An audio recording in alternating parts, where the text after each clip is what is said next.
ससुरारी बात मानम ना तो सुने परी गारी। सुनो तनी कि जीजा शादी करे आईनी ससुरारी बात मानम ना तो सुने परी गारी। भरल बाबे गवा दिहनी नाने गवा जूता के चोराई ला जाए जीजा जी। भरल बाबे गवा दिहनी नाने गवा जूता के चोराई ला जाए जीजा जी। तो अपना साल के हाथे को चमच जुठिया जीजा जी।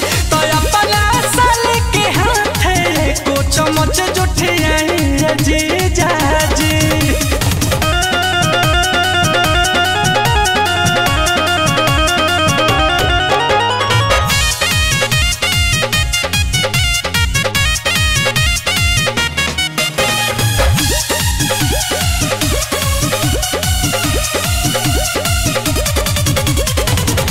पानी कौन जूस पी मुरई के जूस ठंडा रही दिमाग जी। अभी से ले साले बाद दिया से मिले खाती दहिया में आग जी। पानी कौन जूस पी ठंडा रही दिमाग जी। अभी से ले साले बाद दिया से मिले खाती दहिया में आग जी। टोला के लोगवा ताकत सुझावा महबूब जवन दियाई ना जाए जीजा जी।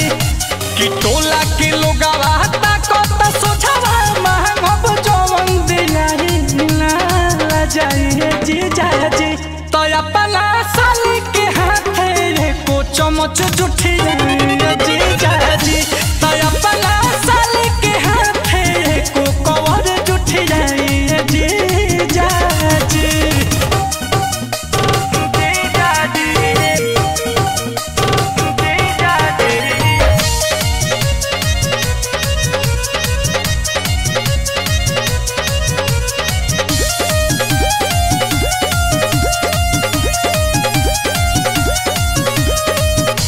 पाठक रोहित जीजा मारो में कबो से रूसल न जाला। मिलल ससुरारी के हई सुखल चकल तो देख के दूसल न जाला।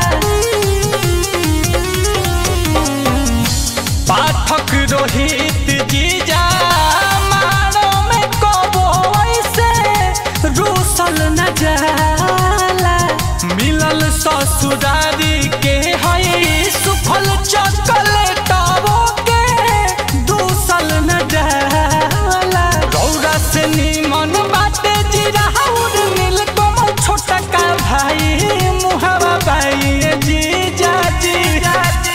रौरा से निमन बाटे जीरा और रौसल छोटा का भाई मुहावा भाई